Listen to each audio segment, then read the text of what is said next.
Semuanya, Assalamualaikum warahmatullahi wabarakatuh. Jadi pada video kali ini aku akan membawakan salah satu materi sebagai tugas untuk UAS mata kuliah Bahasa Indonesia. Perkenalkan, namaku Hanida Tiara Adriada Putri. Aku dari Prodi Administrasi Bisnis kelas 2D dengan NIM 213101101. Jadi pada presentasi kali ini, aku akan membawakan materi dengan judul Pengaruh Penggunaan Imani dalam Dunia Bisnis. Nah, pada kaca pembahasan di sini aku menyusun ada 3 bab. Yang pertama, untuk bab 1 berisi pendahuluan, yaitu memuat mengenai latar belakang, rumusan masalah, manfaat, dan tujuan penulisan. Untuk bab 2 di sini berisi pembahasan, yaitu penjelasan mengenai hal-hal yang tercantum pada rumusan masalah. Untuk bab 3 atau bab penutup, yaitu berisi kesimpulan dan saran. Nah, langsung saja yang pertama ada pendahuluan. Di sini aku menuliskan latar belakang. Jadi generasi milenial yang hidup di era globalisasi saat ini hampir 80% menggunakan segala sesuatu yang berkaitan dengan handphone dan elektronik lainnya. Pada saat kemajuan peradaban dihadapkan dengan perubahan dan cara manusia dalam melakukan tindakan ekonomi, ekonomi primitif mengarahkan individu maupun kelompok sosial untuk menghemat segala sesuatu yang dikonsumsi. Saat ini, ketika sistem pasar meluas sudah dapat dijangkau oleh masyarakat modern, metode dan cara masyarakat dalam memanfaatkan segala sesuatu barang dan kebutuhan ikut berubah. Semua bersamaan dengan dua sistem pembayaran yang dipengaruhi oleh perkembangan teknologi dan ilmu pengetahuan manusia yang semakin disederhanakan. Awalnya dimulai dengan sistem barter, kemudian berevolusi menjadi ke sistem yang sudah berintegrasi dengan teknologi digital elektronik. Digital berasal dari kata digitus, dalam bahasa Yunani berarti jari jemari. Apabila kita hitung menggunakan jari jemari kita, ada 10 jari, nilai 10 tersebut terdiri dari dua radiks, yaitu 1 dan 0. Oleh karena itu, digital merupakan penggambaran dari suatu keadaan bilangan yang terdiri dari angka 0 dan 1 atau off dan on atau bilangan binar. Berdasarkan latar belakang tadi, maka judul presentasi kali ini yaitu pengaruh penggunaan imani dalam dunia bisnis. Untuk rumusan masalah dalam presentasi kali ini ada 5. Yang pertama, bagaimana sejarah adanya uang elektronik menurut sistem pembayarannya? Yang kedua, apa yang dimaksud dengan uang elektronik, fungsi uang elektronik, dan macam-macam uang elektronik yang ada di Indonesia? Yang ketiga, bagaimana sistem pembayaran digital yang benar? Yang keempat, bagaimana peran pemerintah dalam perluasan penggunaan uang elektronik di Indonesia?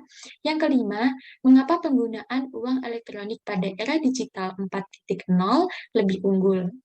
Jadi menurut kelima rumusan masalah yang sudah aku susun tadi, untuk video kali ini pembahasannya akan seputar imani dalam dunia bisnis ya. Yang kedua, kita masuk ke pembahasan. Yang pertama ada sejarah uang. Uang merupakan alat tukar yang bisa diterima dan dipakai secara umum di tengah masyarakat. Kehadiran uang memudahkan manusia untuk melakukan transaksi baik berupa barang maupun jasa dengan efektif dan efisien. Uang logam pertama kalinya muncul digunakan oleh manusia untuk melakukan sistem pembayaran dalam perekonomian. Dengan inovasinya, orang Tionghoa memproduksi imitasi dari uang primitif kauri yang terbuat dari logam dan tembaga pada tahun 1000 sebelum Masehi. Dengan cirinya, uang logam ini mempunyai lubang di tengahnya sehingga bisa dijadikan satu. Kemudian muncullah uang berbentuk kertas yang dinamakan uang flat. Uang flat money ini yaitu uang kertas yang dikeluarkan oleh pemerintah sebagai alat pembayaran yang sah, tetapi tidak dapat dikonversikan ke dalam bentuk koin atau logam berharga seperti emas. Uang kertas populer pada abad ke-17 di Eropa. Marco Polo memberikan dampak besar bagi bangsa Eropa pada tahun 1661. Bahasan yang kedua mengenai sejarah imani. Uang digital atau masyarakat sering menyebutnya dengan penggunaan kata imani, yaitu electronic money. Merupakan bentuk lain dari mata uang yang dikenal oleh masyarakat. Perkembangan sistem uang elektronik dimulai sejak tahun 1960-an. Saat itu, perusahaan komputer IBM bekerja sama dengan American Airlines membuat suatu sistem yang disebut dengan SABRE, Semi-Automatic Business Relay Environment, dengan menghubungkan kantor-kantor American Airlines.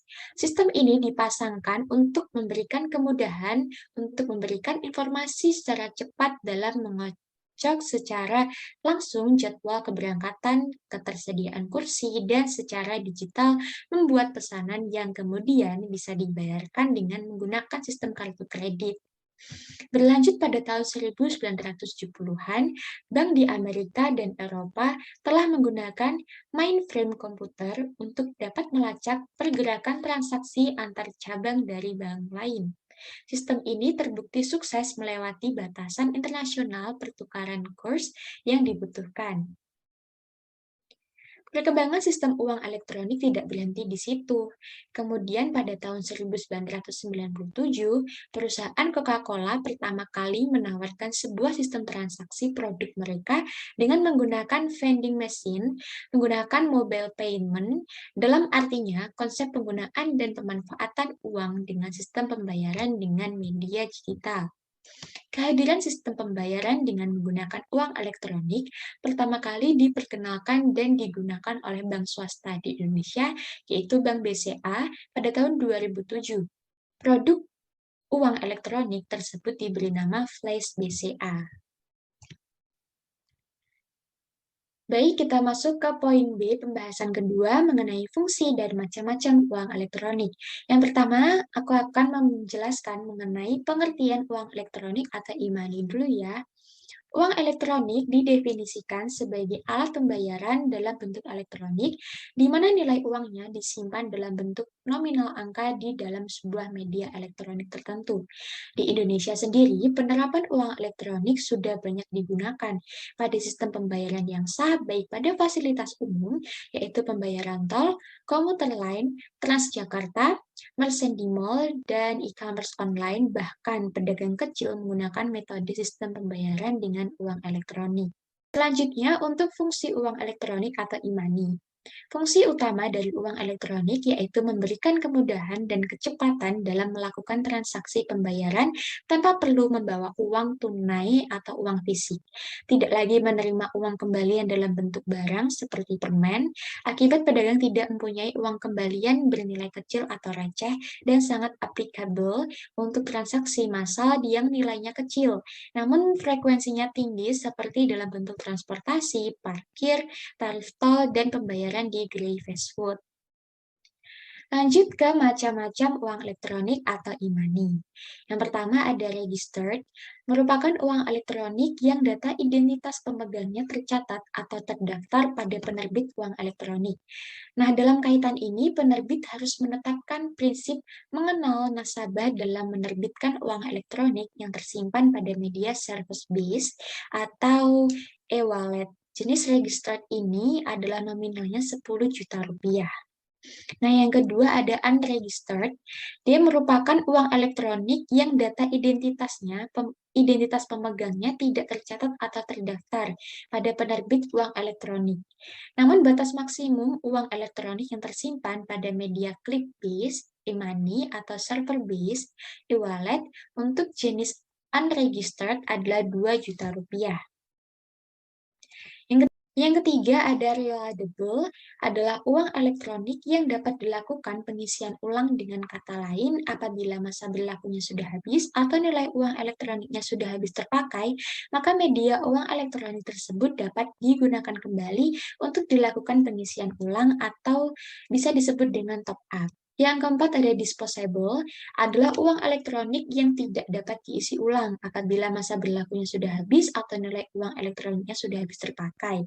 Maka media uang elektronik tersebut tidak dapat digunakan kembali untuk dilakukan pengisian ulang atau top up. Yang kelima ada single purpose, adalah uang elektronik yang digunakan untuk melakukan pembayaran atas kewajiban yang timbul dari satu jenis transaksi ekonomi.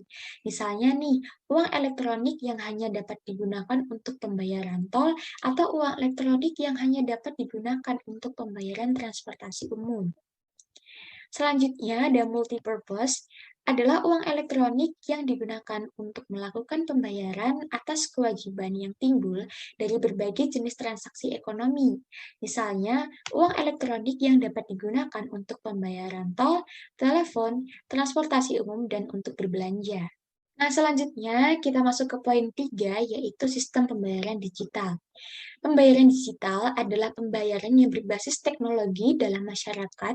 Pembayaran digital dikenal sebagai pembayaran yang menggunakan smartphone atau handphone atau komputer dengan jaringan internet sebagai alat perantara yang dipakai dalam sistem transaksi yang dilakukan. Nah, dalam pembayaran digital, uang disimpan, diproses, dan diterima dalam bentuk informasi digital juga, dan proses pemindahannya pun diinisialisasi melalui alat pembayaran elektronik.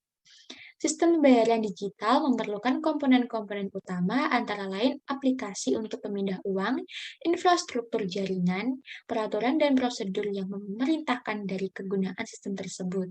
Sistem pembayaran secara digital menyediakan cara pembayaran untuk pembelian barang maupun jasa melalui bantuan jaringan internet.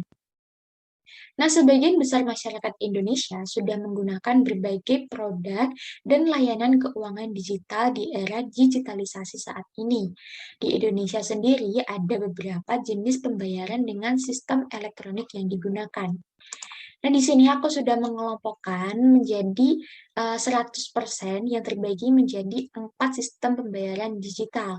Untuk yang pertama, dari rate paling rendah atau yang paling jarang digunakan oleh masyarakat Indonesia, yaitu di sini ada SMS banking dengan rate 10%. SMS banking ini bertransaksi tanpa melalui ATM maupun teller, mulai dari melakukan transfer, cek saldo, dan juga beli pulsa. Nah, untuk yang kedua ada mobile banking dengan rate 20%. Nah, untuk mobile banking memiliki fungsi untuk nasabah menggunakan ponsel mereka atau handphone mereka sebagai saluran lain untuk layanan perbankan mereka, seperti deposit, penarikan, transfer rekening, pembayaran tagihan, dan penyelidikan saldo. Sebagian besar aplikasi mobile banking bersifat aditif atau tambahan, karena mereka menyediakan saluran pengiriman baru kepada nasabah bank yang sudah ada. Yang ketiga dengan rate 30%, aku kasih e-money di sini. Seperti yang sudah aku jelaskan tadi, bahwa e-money adalah uang elektronik berbasis kartu atau chip base yang dapat menyimpan sejumlah dana atau uang dan digunakan untuk melakukan pembayaran seperti tarif jalan tol, tiket transportasi umum, tarif parkir, dan berbelanja di toko swalayan yang mendukung metode pembayaran dengan menggunakan e-money. Kalau teman-teman mau tahu, di Indonesia perusahaan bank yang sudah mengeluarkan produk uang elektronik yaitu ada Flash BCA, e-money Mandiri, Tapcash BNI, Brisi BRI, Blink BTN, Mega Cash, dan Nobu e-money. Sesuai dengan 60 jenisnya, banyak sekali penerbit yang menggunakan nama produknya dengan mencantumkan penamaan dengan kata e-money. Nah, untuk sistem pembayaran digital, rate terakhir, rate paling tinggi, yang paling dominan digunakan oleh masyarakat Indonesia, yaitu pembayaran digital dengan sistem e-wallet.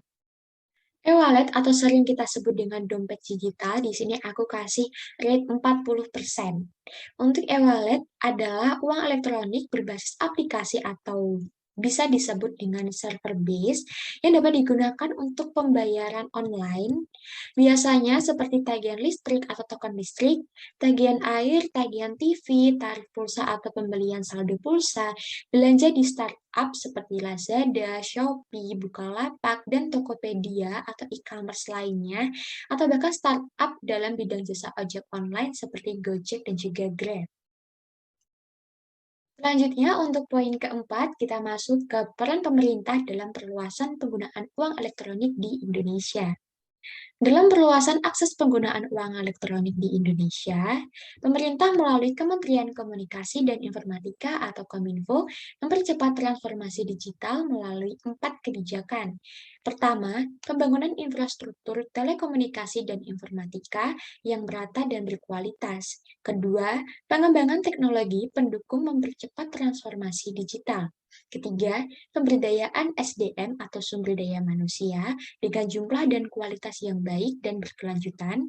Keempat, penuntasan legislasi primer, dan penguatan kerjasama internasional. Tidak hanya itu, Kementerian Keuangan mendorong aktivitas ekonomi dengan pemanfaatan dunia digitalisasi dengan merancang program ekonomi digital yang melibatkan platform, logistik, sistem pembayaran, dan data untuk mendorong aktivitas industri digital. Dalam memajukan perkembangan penggunaan uang elektronik yang berintegrasi dengan digitalisasi, memerlukan akses dan sarana yang mendukung agar penerapan penggunaan uang elektronik sebagai salah satu metode pembayaran yang ada di Indonesia dapat terlaksana.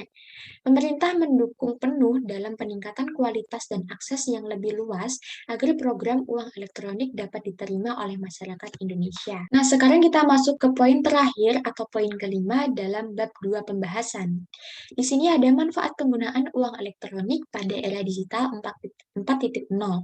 Industri 4.0 adalah sebuah transformasi komprehensif dari keseluruhan aspek produksi di industri melalui penggabungan teknologi digital dan internet dengan industri konvensional. Kemunculan industri 4.0 mendorong kemudahan dalam sebuah sistem dalam kehidupan manusia. Kemunculan industri 4.0 mengakibatkan adaptasi kepada manusia dan lingkungannya untuk dapat terbiasa menggunakan kemajuan teknologi industri 4.0 untuk menggunakan perangkat mereka dalam kehidupan sehari-hari.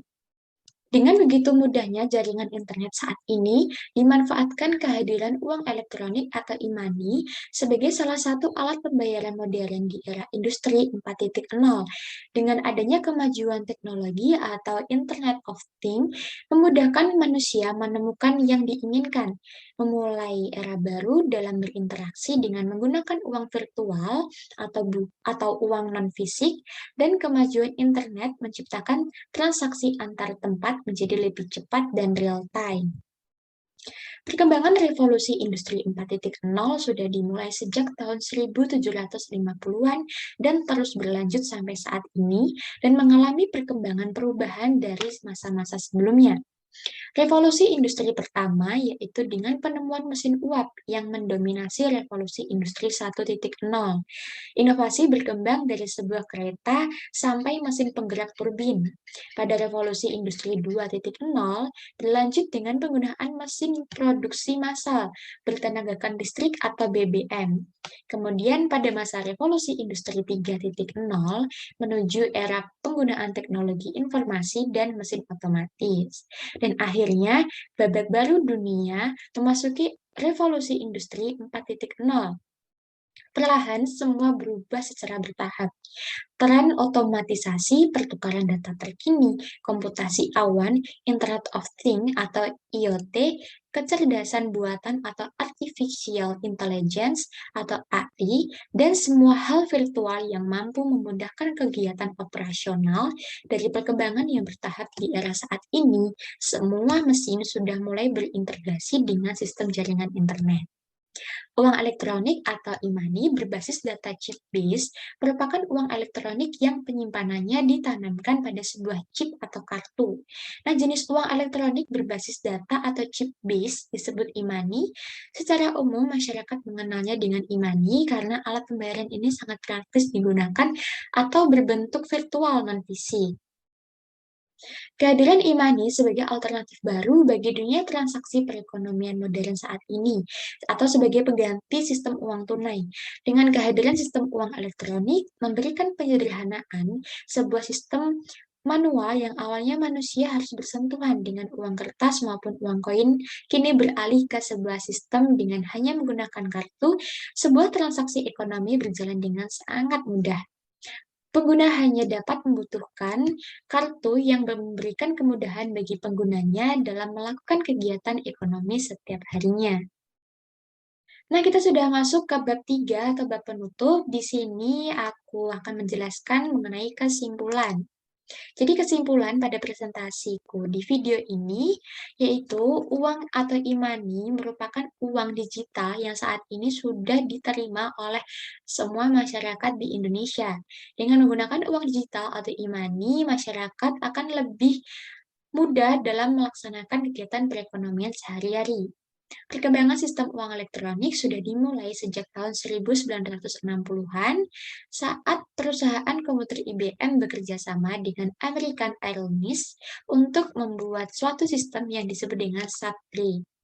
Nah, penggunaan sistem SABRI ini juga menghubungkan ke kantor-kantor American Airlines lainnya.